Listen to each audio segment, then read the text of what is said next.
JEE main की बात हो या जेई एडवांस्ड की या फिर लाइफ में सक्सेसफुल होने की बात हो, हम दो वर्ड्स हमेशा सुनते हैं, hard work and consistency. Job's not finished. Job finished? I don't think so. You want to become best, you want to become champion, and now you want to say like you're tired? You realize through hard work, you can outwork anybody. That's how you gotta move in this world today. You will not lose, regardless of the circumstances. But what if I tell you this is not going to work, यानी कि hard work और consistency काफ़ी नहीं है IT में अच्छी rank पाने के लिए। अगर आप कुछ ऐसे मिस्टेक्स हैं जो आप कर रहे हैं हार्डवर्क और कंसिस्टेंट होने के बावजूद, you can miss a seat of IT.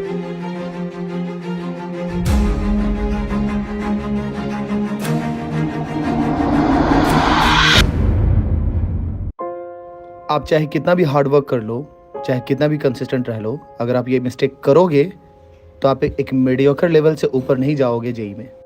अभी कभी कमेंट्स में जाकर के लिखो I will not stay mediocre because I will not repeat this mistakes. अब हम स्टार्ट कर सकते हैं। So the number one mistake that you make is not giving test papers.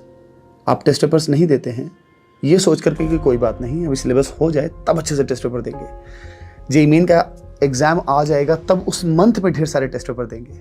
मेरे दोस्त, कोई भी ऐसा बच्चा जिसने कि 100% सिलेबस कंप्लीट किया हो बट उसके टेस्ट पेपर स्किल्स लो हैं, वहीं पर कोई और बच्चा जिसने कि 70% सिलेबस कंप्लीट किया हो और उसके टेस्ट पेपर स्किल्स बहुत अच्छे हैं, वो बीट कर देगा उस बच्चे को जिसने 100% सिलेबस कंप्लीट किया है एंड बहुत इजीली 99 परसेंटाइल को क्रॉस कर जाएगा।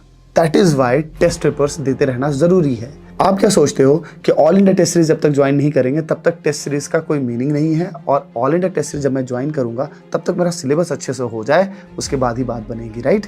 आपका ये सोचना है कि ऑल इंडिया टेस्ट सीरीज के लिए भी प्रिपेयर होने के लिए मुझको 100% सिलेबस कंप्लीट करना चाहिए, वो दूसरी गलती है। पहली गलती पर आते हैं। All India test series join करना आपको फायदा देगा, लेकिन आपको जो बिल्ड करने का काम जो चीज़ करने वाली है वो है आपकी खुद से घर पर बैठ करके टाइम बॉन्डेड प्रैक्टिस, जिसमें आपका माइंडसेट हो टेस्ट पेपर का। आप 30 क्वेश्चंस कहीं से भी, चाहे वीके जायसवाल, एमएस चौहान या फिर एन अवस्थी, कहीं से भी 10 क्वेश्चन केमिस्ट्री के ही जुगाड़ें, 30 क्वेश्चन लेकर के बैठे बिल्कुल टेस्ट पेपर के माइंडसेट से, और फिर जो भी आप गलतियां कर रहे हैं उन 30 क्वेश्चन को सॉल्व करने में उनको बार बार आप रिफ्लेक्ट करें, देखें, एनालाइज करें कि आखिर क्या गलतियां कर रहे हैं। क्या आप क्वेश्चन के सिलेक्शन में गलती कर रहे हैं, क्या एप्लीकेशन पार्ट में गलती कर रहे हैं, क्या आपका टेम्परामेंट गड़बड़ा रहा है, क्या आपका फोकस गड़बड़ा गया था, क्या आप आइसोलेट नहीं कर पा रहे थे, क्या आप कॉन्सेंट्रेट नहीं कर पा रहे थे। हर छोटी बड़ी गलतियों को एनालाइज करने की आदत डालिए, हैबिट बनाइए। ऑल इंडिया टेस्ट सीरीज बाद की चीज़ है। जब आप इस तरह से हैबिट बनाते हैं तब एक्चुअली आपके ऑल इंडिया टेस्ट सीरीज का फायदा आपको पहुंचता है। एंड हाँ, मैं फिर से कहूँगा, solid 70% syllabus is far far far better than a normal या सुपरफिशियली कवर्ड 100% जो सिलेबस होता है। समझे, ध्यान रखिए। तो टेस्ट पेपर स्किल्स के लिए अभी से you should start acting right now. हफ्ते में ट्राई करें, खुद से बैठे और 30 क्वेश्चन को टाइम बॉन्डेड बिल्कुल करने की कोशिश करें। Moving to the second mistake, दूसरी मिस्टेक है रैंडम स्क्रॉलिंग। कि हमारा जो सबसे बड़ा डिस्ट्रैक्शन है वो है स्क्रॉलिंग। यूट्यूब शॉर्ट्स या फिर इंस्टाग्राम रील्स, ये सबसे बड़े डिस्ट्रैक्शंस हैं। इन डिस्ट्रैक्शंस को खत्म करने के कुछ बहुत ईजी उपाय हैं, बट इस प्रॉब्लम का बहुत ही अचूक इलाज है कि आप अपने फीड को क्यूरेट करके रखिए। There should be a curated feed and आपको इंटेंशनल व्यूइंग की प्रैक्टिस करनी पड़ेगी। या तो आप वीडियोस को डाउनलोड करके ही देखें, या फिर आप एक डिफरेंट अकाउंट बना लें, या फिर आप मम्मी पापा के अकाउंट को यूज़ करें, सो दैट आपको ये पता हो कि हाँ, मुझे जो इधर उधर की चीज़ें नहीं देखनी है, कोई रैंडम स्क्रॉलिंग नहीं करनी है, नहीं तो मम्मी पापा को पता चल जाएगा और मुझे अकाउंटेबल रहना पड़ेगा। और दूसरे उपाय ये हैं कि या तो आप पासवर्ड बहुत लंबा रख दो सो दैट कि ओपन करते टाइम तक ही आपको रिकॉल हो जाए कि मुझे रैंडम स्क्रॉलिंग नहीं करनी है, या फिर आप अपने ऐप को कहीं छुपा दो सो दैट कि जब तक आप ऐप को ओपन करो आपको फिर से वो रिकॉल हो जाए कि you have to take care of your intentional viewing. Third mistake है अपने एनवायरनमेंट का ध्यान ना रखना।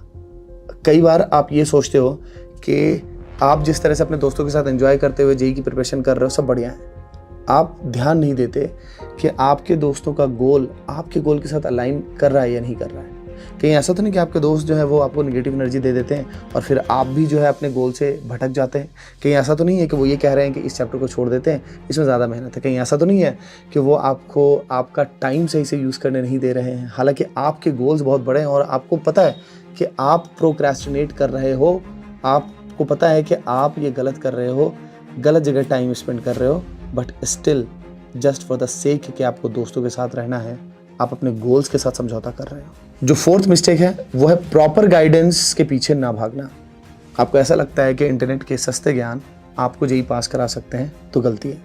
ये ध्यान रखिए, आप जहाँ कहीं भी किसी भी कोचिंग में पढ़ रहे हैं, किसी भी बैच में पढ़ रहे हैं, वहाँ आपके जो एक्सपीरियंस टीचर हैं उनसे आपको जेईई के हर एक फेज़ में गाइडेंस लेनी है। हर एक फेज़ में गाइडेंस एक बार नहीं होती, एक साल में, हर एक फेज़ में लेनी है। और ये लेने की जिम्मेदारी आपकी होती है, आपको लेनी है। हर बच्चे की प्रिपरेशन एक दूसरे से डिफरेंट है।